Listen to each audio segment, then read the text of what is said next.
Tu te rappelles de Dinos Punchlinovic? Qui aurait cru que l'on serait là aujourd'hui? En Seine-Saint-Denis, durant les années 2000. Quand t'as grandi ici, autour de toi, tout le monde écoute du rap. Tes frères à la maison, tes potes au collège, les grands du quartier. Alors forcément, toi aussi, t'as pas vraiment le choix de tomber dedans. Il y en a certains pour qui ça reste que de la musique, mais il y en a d'autres pour qui ça devient une véritable passion. Et il y en a même qui décident de tout plaquer pour donner leur vie au rap.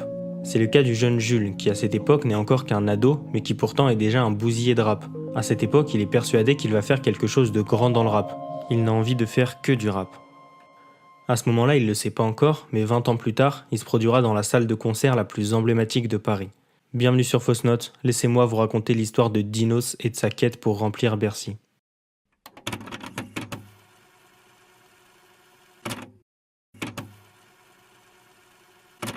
Jules Jombi naît le 30 novembre 1993 à Douala au Cameroun.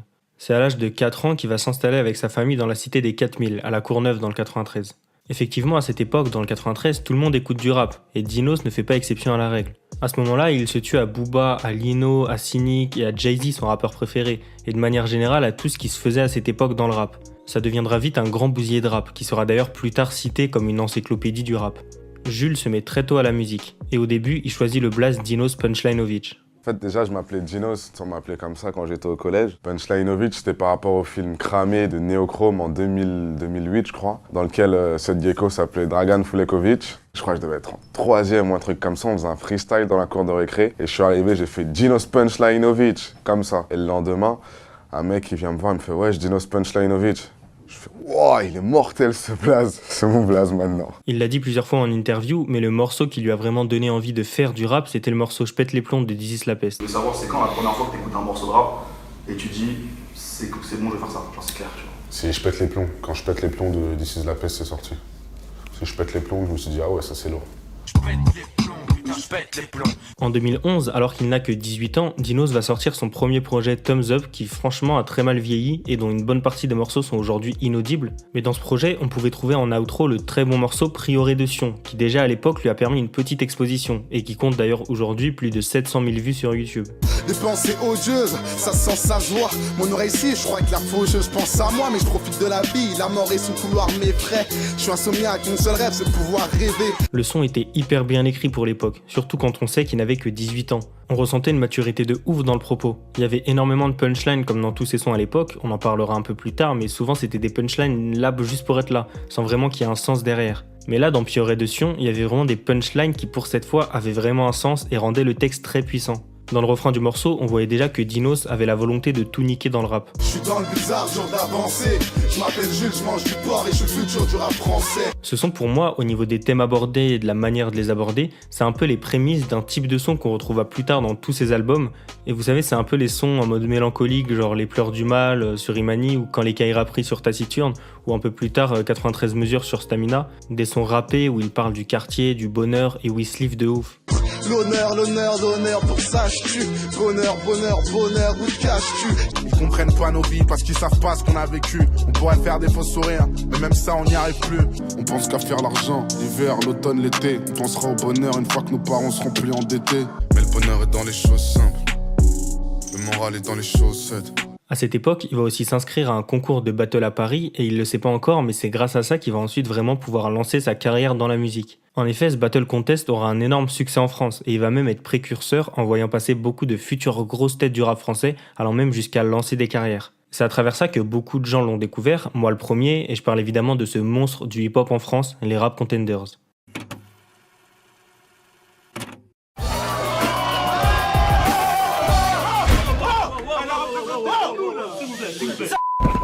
En 2010, Donny S et Stunner décident de créer ensemble une ligue de battle rap a cappella, qu'ils choisissent d'appeler les Rap Contenders. Les battles seront diffusés sur internet et c'est ce qui permettra à l'émission de rencontrer un énorme succès. Sans trop le vouloir, l'émission vit passer toute la nouvelle scène de rappeurs parisiens du début des années 2010 en leur permettant une belle exposition. Les RC ont créé une génération matrixée par les valeurs fondamentales du hip-hop, et beaucoup de rappeurs de cette époque sont aujourd'hui des grosses têtes d'affiche. On peut citer notamment tout le collectif de l'entourage, dont Nekfeu, Alpha One, Dean Burbigo, Jazzy Bass, le S-Crew, anciennement Gizmo aussi. Les RC ont aussi vu passer des mecs comme Big Flo Oli qui ont fait leur début grâce à ces battles, et bien sûr Dinos qui fait entièrement partie de cette génération. À cette époque, Dinos se revendiquait comme appartenant à un crew qui s'appelle Capsule Corps en référence à Dragon Ball, mais de ce que je peux voir d'eux, c'est visiblement un crew qui a pas vraiment duré dans le temps. En 2011, Dinos fait sa première apparition dès la toute première saison des RC lors de la draft, il gagnera son premier battle face à Nal, et d'ailleurs, truc assez drôle, les jurys de ce battle c'était Dean Burbigo, Alpha One et Nekfeu. Pour moi, Dinos a giflé ça mal. Punchline, techniquement, il était plus présent. Moi-même Alpha One, un 995, l'entourage. Donc c'était un clash intéressant, mais bon, c'était à sens unique. C'était Dino qui était insolent contre l'autre. Ouais, bah c'est Nekfeu, Dinos punchline au vide qui a été archi sale. Il a niqué ça. Il enchaînera ensuite sur ce battle classique face à Mr Freeze avec en arrière-plan Fianso avant que Caris mette la lumière sur Sevran. Moi j'ai un style de malade, bebon dans tous ces tarbams pépons. Si tu m'attaques, je réponds, ça te fout la rage, mais bon, tu te fais tellement marcher dessus qu'on t'appelle passage piéton. Dinos continuera à faire quelques battles et à se faire repérer jusqu'à sortir ses deux plus gros classiques en 2012 avec son clash avec La Weed qui comptabilise plus d'1 million de vues sur YouTube. T'es pas crédible, sale fou, t'es pathétique, je l'avoue. Je t'efface très vite tes chavoux, je regarde tes clips et je t'avoue qu'avec tous les boutons que t'as, mon Blackberry est jaloux. Et aussi un peu plus tard, son clash en duo dans l'équipe de La Weed cette fois-ci face à l'Unique et McHenry. Tu fais que balnaf sur scène, si je te marave, tu saignes. Et vu que t'es pas numéro 10, à Paname, t'as la balafre du siècle. Grâce à cette belle exposition et à ses performances remarquées, Dinos va être amené à collaborer avec pas mal de rappeurs à l'époque, mais surtout, suite à ça, il va être invité au Planet Rap de Nemir en 2013, où il va faire la rencontre de Oumar, qui à l'époque était manager chez Def Jam. C'était pendant le Planet Rap de Nemir, il y avait Oumar, le DA, qui était à Skyrock, et ensuite avec Florent de MPC et Fred de Sky. Fred de Sky et Florent qui ont parlé de moi, Oumar. D'accord. Ils ont fait ouais, franchement Dinos c'est trop fort, tout ça. Mais ok, t'as vu. Oumar va donc faire signer Dinos chez Def Jam, et c'est à ce moment-là que sa carrière peut enfin décoller. Après sa signature chez Def Jam, Dinos va sortir son premier EP sous label qui s'appellera L'Alchimiste en référence au livre de Paolo Coelho. Ma première rime est pour toi qui écoute ce son. La seconde est pour moi qui écris ce son. Mais à cette époque, on sentait que c'était pas encore vraiment abouti. Son phrasé lent où il appuie sur chaque fin de phrase, son flow un peu planant à la Joke version AliExpress, même au niveau de l'écriture et des prods, c'était vraiment pas un projet de fou. Par contre, sur cette EP, on pouvait retrouver le fameux morceau Boucher Triple avec Nekfeu que j'ai beaucoup saigné à l'époque, et même si les sonorités ont assez mal vieilli, je trouve que les deux couplets sont toujours aussi chauds. Tous ces jeunes schlags finiront par m'offenser. Avant de me parler punchline, commence par me parler français. J'arrive dans le game, j'use le top, j'baisse tout. J't'entre un biberon dans la schneck en disant God bless you. J'lâche des rimes clean en freestyle, les victimes hurlent. On m'appelle 09, j'ai des lignes qui tuent. Bouteille d'eau de vie, sans ma tête, d'eau de ligne et merde. Raide sur le lit, je ressasse des trop le dit et je me jette sur le stylo. J'écris des folles lignes pour me vider de ces milliers de milices que j'ai vu nommer le mal et mêler à mon âme. J'suis peut-être un peu schizomane et si l'occasion est bonne, j'pousse la gâchette vers le physio. D'ailleurs, le refrain de ce morceau est une reprise du classique Les Princes de la Ville du 113. On est jeunes et ambitieux, super vicieux. Quoi qu'il arrive, on sera les princes de la rime, vieux. On est jeunes et ambitieux, parfois vicieux. Faut que tu dises que tu peux être le prince de la ville si tu veux. Et on pouvait déjà comprendre à l'époque à quel point Dinos était un bousier de rap, mais c'est quelque chose qui reviendra énormément un peu plus tard dans sa carrière. Après ça, en 2014, Dinos va sortir son EP Apparence. Le projet est plus travaillé que le précédent, l'EP est plus mature dans les textes, les prods sont plus recherchés, il y a aussi certaines prises de risques comme le morceau Comme un dimanche où il se tente à un refrain autotuné. Comme si la pluie tombait, que le ciel était gris. Je passerai ma journée à changer de chaîne. Mais l'EP est surtout porté par le single de l'album, Namek, qui aura un énorme succès commercial et qui mettra enfin un peu la lumière sur sa musique. La vie est bien trop belle pour se prendre la tête. Je gratte mes textes à la salle du temps et je vais me poser sur ma mec. D'ailleurs, à Skip, Dinos aimait pas du tout ce morceau et voulait pas le sortir, mais c'est Oumar, son manager, qui le força à le terminer et à le mettre dans le projet parce qu'il savait que ça allait être un hit. Comme quoi, entre Oumar et Dinos, il y a vraiment toujours eu cette alchimie. Apparence est aussi porté par d'autres singles, comme le morceau Quelqu'un de bien, qui a des sonorités inspirées de la musique camerounaise dont est originaire Dinos. D'ailleurs, le clip de ce morceau a été tourné au Cameroun, dans le village de sa famille. Souvent je souffrir les miens. À part ça, quand je t'assure que je suis quelqu'un de bien. Après le petit succès qu'aura Apparence, il était temps pour Dinos de travailler sur son premier album. En 2015, sur YouTube sera mis en ligne le clip Vers Imani, dans lequel Dinos annoncera la sortie de son premier album. Imani, c'est la foi. La foi en Dieu, la foi en moi, la foi en ceux qui croient en moi, la foi en la vie, tout ça à la fois, c'est Imani. Mais Imani ne sortira finalement que le 27 avril 2018, soit 3 ans après son annonce. Ce retard dans la parution peut évidemment s'expliquer par une recherche artistique profonde de Dinos pour sortir un premier album à la hauteur, et en soi je trouve ça louable de vouloir dès le premier album sortir quelque chose de vraiment abouti. Mais aussi ce retard est dû à de grosses embrouilles qu'ont eu Dinos et Umar avec leur label Def Jam. Ils décideront donc ensemble de quitter le label en 2016. En fait, c'est Benjamin Jouvanige, le patron de Def Jam, qui aurait déclaré à l'époque que Dinos ne percera jamais parce que c'est Youssoupha en moins fort. Y'a Koumar qui me prêtait main forte. Quand je suis le vanille, je disais que je percerais pas parce que je suis Youssoupha en moins fort. Comme ça fait Ainek. Pendant mes recherches, j'ai d'ailleurs appris que Jouvanige avait été licencié de Def Jam en 2020 après des accusations de son entourage pour agression morale et sexuelle. Et franchement, c'est bien fait. L'avantage de ces embrouilles avec Def Jam, c'est que les liens entre Dinos et Umar se solidifieront.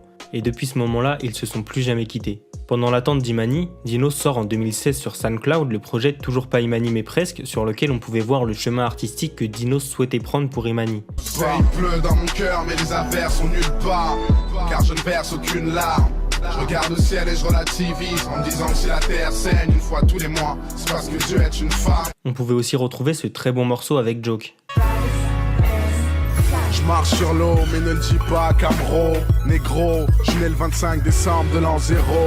Plus qu'une étincelle, papy, je suis inflammable. Je suis sur terre pour toucher le ciel. J'ai les mains faites pour l'impalpable. Entre-temps, Dinos décidera également de retirer le punchline Ovic de son blaze en expliquant en interview que ce blaze fait référence à l'époque des RC, mais que maintenant il veut évoluer en tant que rappeur. À l'époque Punchlineovic, c'est un peu les rap contenders.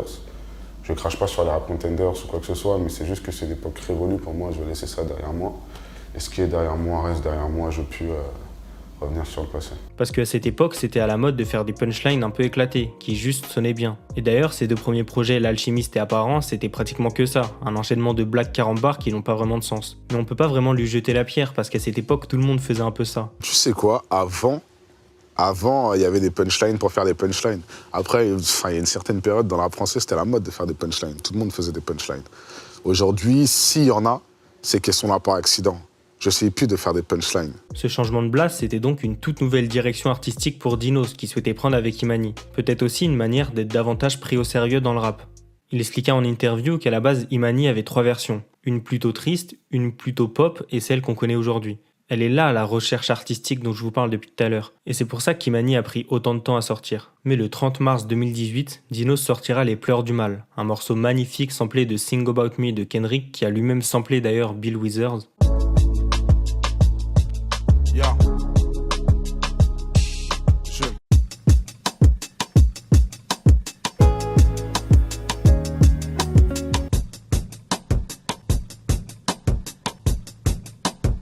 Sur ce morceau, Dinos nous parle du racisme, du quartier, de tout ce qui peut pas pleurer dans la vraie vie, et donc qu'il préfère dire en chanson. Ça rejoint un peu l'idée du morceau Sound Cry de Jay-Z, le rappeur préféré de Dinos, l'idée de ne pas arriver à pleurer et donc de faire pleurer sa chanson.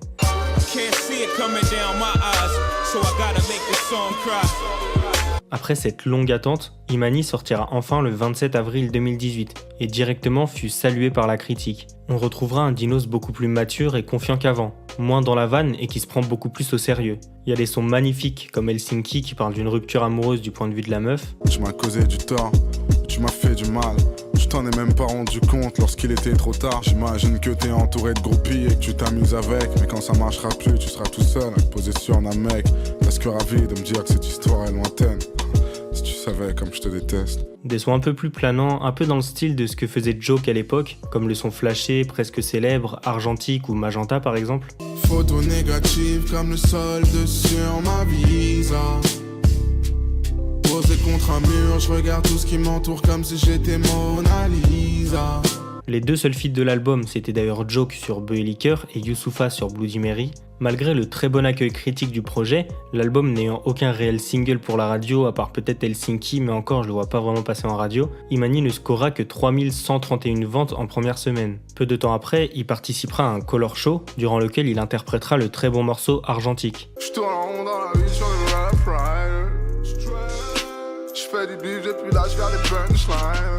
Et aussi sur Imani, il y avait le morceau Quelqu'un de mieux qui faisait suite à Quelqu'un de bien sur Apparence, et je me rappelle que c'était un morceau que j'écoutais énormément à l'époque. Un homme m'a dit que dans le ventre de chaque future maman, y a un ange, l'auréole tient bon, de 0 à 1 an. Elle disparaît une fois que le môme sait dire papa, maman. Les cornes poussent dès qu'il sait compter de 0 à 100. Imani sera complété quelques mois plus tard par la réédition Imani Deluxe, qui contiendra le morceau Placebo, qui là cette fois rencontrera un réel succès commercial et qui permettra de mettre encore plus de lumière sur Imani. Un peu de bleu dans mon feu, un peu de rouge dans mes yeux. Je pense à toi, à nous deux. Je vais pas bien, je vais juste mieux. C'est grâce à la lumière mise enfin sur cet album, en 2021, après 3 ans d'existence, que Imani fut certifié disque d'or. Tu vois, par exemple, on parlait d'Imani, qui est pour ma base fan, entre guillemets, mon classique shit, mon meilleur album, etc., qui est toujours pas certifié. Helsinki est, entre guillemets, le classique de l'album, etc., mais c'est pas le morceau qui stream le plus. Ouais. Et le morceau qui stream le plus, c'est Placebo, frère. Sur la réédition. Placebo sort de Imani Deluxe. C'est un très bon premier album pour Dinos et Oumar, mais après ça, il a fallu passer à la suite. Le 4 octobre 2019, Dinos sort XNXX, qui lui permettra d'annoncer la sortie de son deuxième album. Sur ce morceau, on retrouve un Dinos beaucoup plus mélancolique, beaucoup plus triste. On sent une ambiance froide et déprimante. La cover du single aussi est dans cette ambiance. La cover est orangée, on voit d'un côté un soleil et de l'autre une lune, un décor froid et triste, et surtout on voit écrit Taciturne Season, la saison pour être taciturne. Pour ceux qui savent pas, quelqu'un de taciturne représente quelqu'un qui a du mal à parler, qui reste assez silencieux. Et c'est ce terme qui donnera son nom au deuxième album de Dinos annoncé via Instagram. Moi, pour en revenir au titre de l'album, Taciturne, c'est un trait de caractère que j'essaie de changer, que j'ai essayé de changer avec cet album. Je pense que cet album m'a aidé à plus être comme ça, tu vois. En fait, j'ai une facilité à parler, tu vois, mais pas à parler de moi. Pour l'annonce de Taciturne, Dinos publiait chaque jour l'extrait d'un morceau de la tracklist sur Insta. Tout ça avant d'annoncer la sortie de 2 versions de l'album, une version nuit et une version jour, chacune avec 2 sons inédits. Dans la version jour, on pouvait retrouver les morceaux Les Pleurs du Mal et Sagittaire, et sur la version nuit, on avait les morceaux Slide et Cœur-Jacking. Quand il a dévoilé les extraits de ces morceaux sur Instagram et que je devais choisir quelle version prendre, parce que ouais, à l'époque j'étais au lycée et j'avais pas un budget illimité, je pouvais pas prendre les 3 versions, mais c'est en entendant l'extrait du morceau Cœur-Jacking que j'ai su que je voulais la version nuit. On se parlait tous les jours et on se voyait tard le soir. On mangeait dans ma caisse parce qu'on n'avait pas le choix. On était miséreux mais on était plus heureux. Sûrement parce que de Happy Meal c'est seulement 8 €. Et puis les gens me reconnaissaient, c'était plus évident. J'avais une carte étudiant mais j'étais plus étudiant. Je vois encore ton sourire sous la mauvaise météo. J'ai encore des souvenirs de quand on fraudait le métro. Et d'ailleurs, ces 4 morceaux bonus ont apparemment été faits dans les temps additionnels de l'album. On a eu l'idée des versions avec Oumar une semaine avant d'annoncer les covers. Et il me disait, attends, j'ai une idée, il m'appelait, j'ai une idée incroyable, on va faire 3 versions, avec des morceaux supplémentaires dans chaque version. Je lui dis, ok. Et je lui dis, mais on n'est pas censé annoncer là dans 10 jours? Il me dit, si. Et je lui dis, mais j'aurais pas 4 morceaux dans 10 jours. si. Et il me dit, tu sais quoi, on va imaginer les morceaux, tu vas imaginer des thèmes, on va les annoncer, et tu vas les faire après. Donc au moment où je vous annonce Cœur-Jacking, où je vous annonce tout ça, il n'y a que Slide qui existe. Et tous les autres morceaux, ils ont été faits dans les arrêts de jeu de l'album. Taciturne sortira donc le 29 novembre 2019, et là encore, on a senti une réelle évolution musicale chez Dinos, surtout dans le flow. À partir de Taciturne, et dès le premier son de l'album, Dinos a commencé à adopter un flow inspiré très fortement par le Booba époque temps mort. D'ailleurs, c'est pas un hasard si l'album s'ouvre sur la voix de Booba.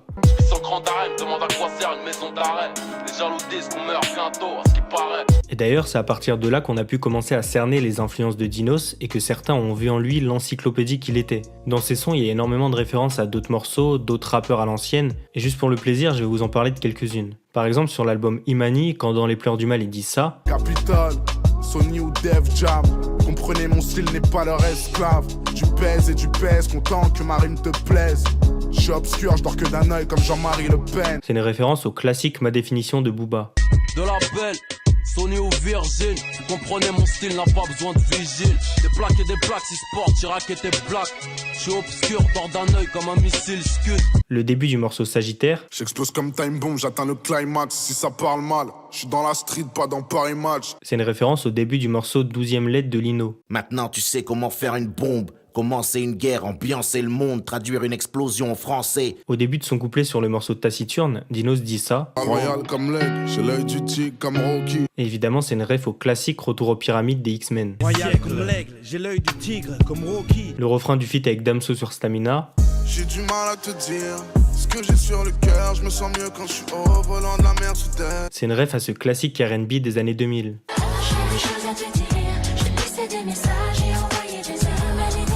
Il y a aussi une ref à Nutty avec Trop peu de temps. Trop peu de temps à vivre ici pour jouer cette tragédie. Trop peu de temps à vivre ici pour jouer cette tragédie. Le morceau Solar pleure encore sur la prod de Solar pleure.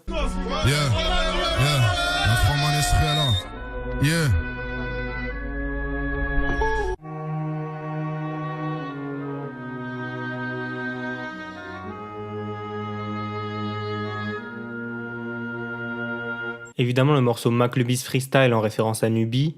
Quand je chante ma galère, voilà l'air. Quand je chante ma galère, ça fait la l'air. Quand je chante ma galère, voilà l'air, ça fait je chante ma galère, l'air.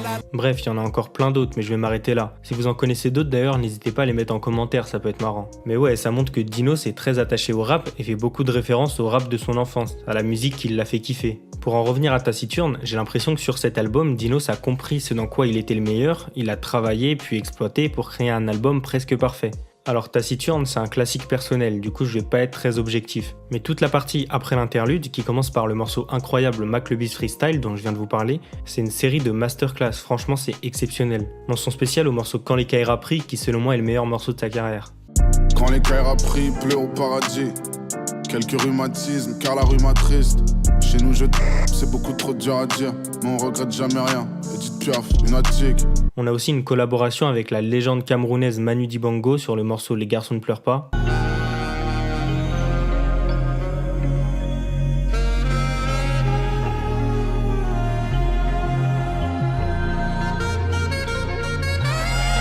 Et d'ailleurs, ce morceau me fait penser à ce qu'on avait dit tout à l'heure avec Sun Cry de Jay-Z. Là, avec le saxophone, on a vraiment l'impression que c'est la chanson qui pleure et qui évacue tout ce que Dinos n'arrive pas à évacuer. Malgré quelques morceaux un peu moyens, l'album reste dans l'ensemble très très bon, et pour moi franchement c'est son classique. C'est un album que j'écoute encore très régulièrement et qui n'a pas pris une ride malgré les quelques années. Pendant le confinement en 2020, Dinos sortira une sorte de réédition à Taciturne en sortant les inachevés, des bouts de maquettes pas terminées pour faire kiffer sa fanbase en attente d'un nouveau projet. Une vraie réédition de Taciturne était envisagée mais malheureusement elle sortira jamais, peut-être à cause de la crise sanitaire, on n'en sait rien. D'ailleurs, Taciturne devait être accompagné d'une tournée dont une date à l'Olympia qui finalement a été annulée, et Taciturne sera certifié disque d'or en octobre 2020. Ce fut à ce moment-là le premier disque d'or de Dinos, et franchement c'était mérité. Après le succès critique et commercial de Taciturne, Dinos n'avait plus le droit à l'erreur. S'il ressortait un album, fallait qu'il soit à la hauteur des précédents. Le 27 novembre 2020, Dinos sortira son troisième album, Stamina. Si ces deux précédents albums ont mis plusieurs mois voire années à être conçus, Stamina fut créé en seulement 3 mois. Dinos justifiait ça par le fait qu'il voulait juste rapper, sans trop se prendre la tête. Je pense que c'est vraiment l'album où je me suis le plus fait confiance, mais c'est surtout l'album où je me suis le moins dit que je faisais un album. C'est l'album où je me suis le plus amusé, je crois. Et tu l'as fait rapidement en plus. Je l'ai fait en 3 mois, ouais, l'album. Je me suis dit, je vais droit au but. Le jour de la sortie, aucun feat n'a été annoncé et rien n'est affiché sur les plateformes, ce qui fait qu'on les découvre lors de notre première écoute. Et je peux vous dire que quand j'ai entendu Nekfeu sur le morceau -1, j'ai crié de joie tellement c'était incroyable.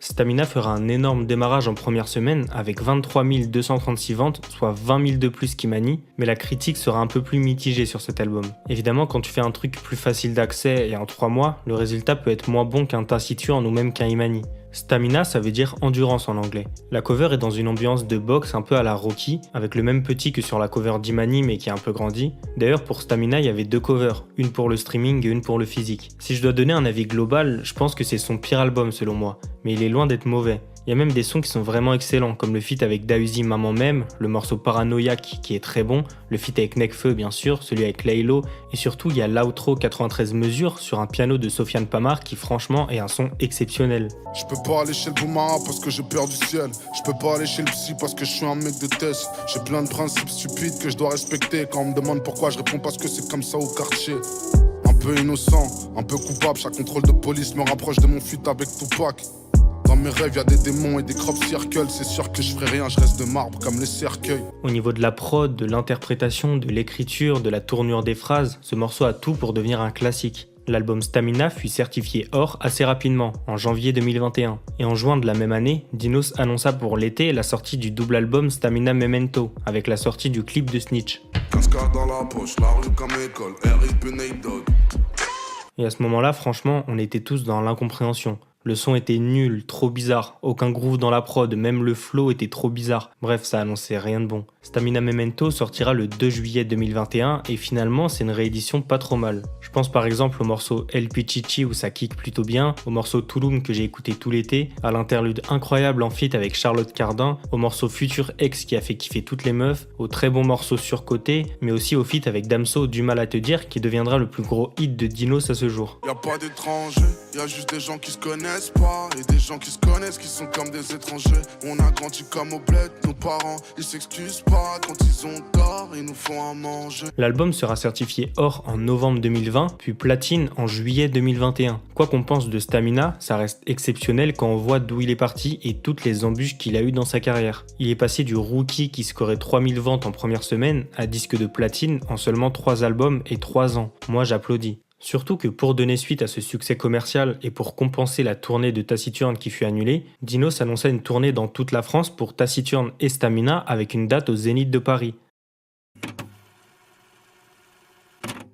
Entre-temps, il continua d'aller au studio et de taffer sur sa musique et sortit en janvier 2022 le l'EP 3 titres Aquanaut, sur lequel on pouvait retrouver le son d'Eido que je trouve excellent. On fait de la trappe comme toute chaîne, sauter ta mère comme Cool Chain.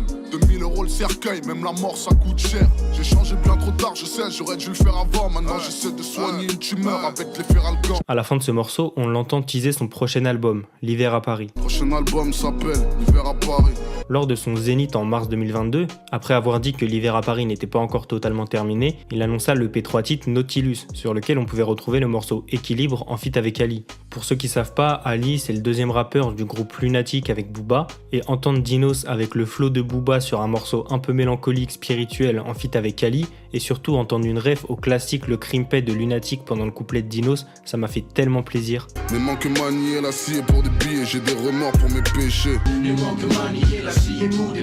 Puis en mai 2022, il vint compléter la trilogie en sortant Six Weller, un nouvel EP 3 titres sur lequel on trouva notamment le morceau Amaru teasé sur Instagram depuis plusieurs mois, mais aussi le très bon morceau Enfant du siècle sur lequel on pouvait l'entendre dire ça. Elle m'en veut pour ses silences interminables pendant que les fans de Taciturne m'en veulent d'avoir fait Stamina. La première fois que j'ai entendu ça, la première chose que je me suis dite, c'est que c'est cool. Ça donne l'impression que Dinos a compris que Stamina était franchement moins bon que Taciturne et il a compris que sa fanbase attend beaucoup de choses de lui. Ça m'avait donné énormément d'espoir pour la suite. J'attendais très fort l'hiver à Paris. Au moment où j'écris cette vidéo, Hiver à Paris sort dans une semaine. Et si tout se passe bien, cette vidéo sortira le même jour que l'album. Pour annoncer la sortie imminente de l'album, Dinos a sorti il y a quelques jours au moment où j'écris ça, un morceau inédit sur YouTube qui s'appelle Hiver à Paris Prélude, sur lequel on pouvait entendre un flow assez mélancolique à la Taciturne, avec une prod que personnellement je trouve très efficace. Il fait noir dans la ville lumière, hein. Il fait froid dans la vie d'une mère, hein. Moi la mienne souffrait pour son fils, hein. Relance EDF, relance du fisc, hein. Beaucoup de parents vivent dans le désespoir, hein. Ils sont séparés sans le savoir, hein. Beaucoup de parents vivent dans le désaccord, hein. Ils sont séparés mais c'est mon corps, hein. Et surtout à ce moment-là, il annonce qu'il prépare un Bercy pour la tournée d'Hiver à Paris. Un Bercy, la salle la plus prestigieuse pour un artiste en France. J'en reviens toujours pas que le Dinos des RC va bientôt se produire à Bercy. Regarde ce que j'ai fait de ma vie, j'ai quitté l'école pour remplir l'Olympia, je vais remplir Bercy si Dieu veut. C'est l'histoire d'un mec né au Cameroun qui a grandi à La Courneuve et qui est fan de rap. Un mec qui décida de suivre ses rêves, rien que ses rêves. Un mec qui à la base n'avait rien pour percer, mais qui grâce à des rencontres, du travail et de la persévérance est arrivé où il rêvait d'être, même si ça a pris du temps. Moi je reste persuadé d'un truc, t'as vu, c'est que on est avec un don. C'est juste qu'il te faut du temps, ça se trouve tu peux découvrir ton don à 50 ans, et ta vie peut changer de tes 50 à tes 70 ans. Et ce que je veux dire c'est que il faut jamais désespérer, tu vois, et se dire que la vie c'est juste se réveiller, aller au travail, obéir au patron, même s'il y en a qui, tu vois, ça leur va. Mais il y a des choses que tu peux faire, tu peux vivre une vie de super-héros. Je vais avoir 28 ans, j'ai déjà vécu 4 vies en une vie, frère. T'es dans une ville, t'es là-bas, t'es dans un pays, t'es en tournage, t'es en interview, ça va trop vite, ma gueule. Ça va trop vite. Et il y a des gens qui sont faits pour, t'as vu, là, tu te lèves, tu vas au bureau, c'est tout. Il y a des gens, ça leur va. Mais ouais, de ouf. Et il y a des gens qui sont, entre guillemets, en dépression ou en déprime parce qu'ils n'ont pas la vie qu'ils pensent qu'ils devraient avoir, etc., tu vois. Et je pense que tu peux pas te plaindre pour des efforts que t'as pas fait. Fais les efforts. Si tu les fais pas, te plains pas. Mais accorde-toi le rêve. Accorde-toi le rêve. Rêve, ma gueule.